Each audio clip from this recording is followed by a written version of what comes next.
कि हमारे जनजाति क्षेत्र में रहने वाले लोगों को भी वो सारी सुविधाएं मिले जिस तरह से हमारे शहर के रहने वाले छात्र छात्राओं को, जनता को सुविधाएं मिलती, वो सुविधाएं हमने दिलाने का काम किया है। तो आप सब लोगों ने मुझे जो आशीर्वाद दिया है, उस आशीर्वाद पर खरा उतरकर मैंने पूरी ईमानदारी से काम करने का प्रयास किया है और निश्चित रूप से आने वाले समय में जो जो काम पेंडिंग है उन कामों को भी हम सब लोग मिलकर पूरा करेंगे। और माननीय प्रधानमंत्री मोदी जी का जो विकसित भारत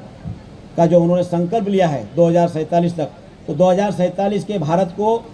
विकसित करने के लिए माननीय प्रधानमंत्री मोदी जी को आपका आशीर्वाद मिले, ताकि जो काम पेंडिंग है उन पेंडिंग कामों को भी हम सब लोग गति देकर हमारे देश के चहुमुखी विकास को से लेकर तो हमारे जो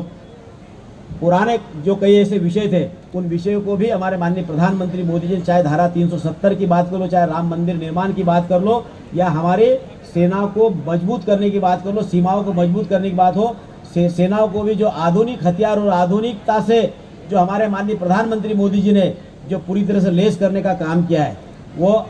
हम सब लोग उस बात के साक्षी हैं। सर्वांगीण विकास के साथ साथ गरीबों के कल्याण की योजना, चाहे आज गरीबों को भरपेट भोजन की बात हो, चाहे उनके स्वास्थ्य की चिंता हो, चाहे शिक्षा की चिंता हो, या घर घर तक नल और घर घर तक जल के साथ साथ बिजली पहुंचाने की बात हो, या किसानों को किसान सम्मान निधि देने की बात हो, हर ऐसा कोई क्षेत्र नहीं, ऐसा कोई वर्ग नहीं है कि जो ये कह सकता है कि माननीय प्रधानमंत्री मोदी जी ने किसी वर्ग को अछूता छोड़ा है। आज हम बात करें, हम पर्यटन की भी बात करें, तो पर्यटन के क्षेत्र में भी हमारे माननीय प्रधानमंत्री मोदी जी ने लगातार काम किया है। बिजली के क्षेत्र में इस 9 वर्षों के अंदर, 10 वर्षों के अंदर लगभग 19,000 से अधिक छोटे मोटे गाँवों में बिजली पहुँचाने का काम प्रधानमंत्री मोदी जी ने किया है। और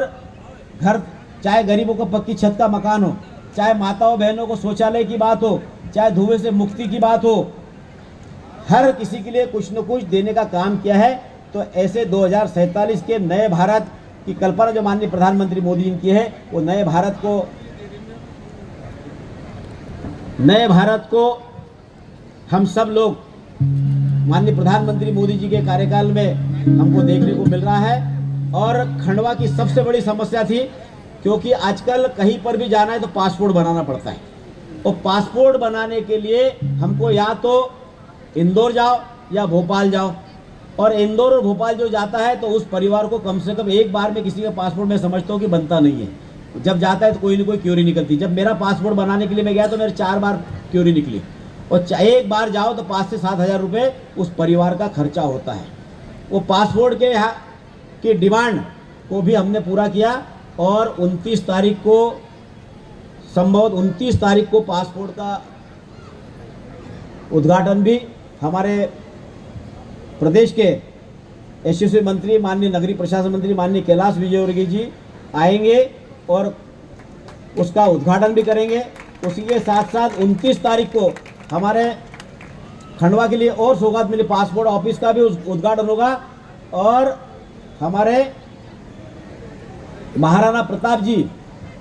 की प्रतिमा का भी अनावरण माननीय कैलाश विजयवर्गीय जी करेंगे। तो मैं सबसे आग्रह करना चाहूँगा कि उस कार्यक्रम में भी आप सब लोग आकर सहभागिता दें, और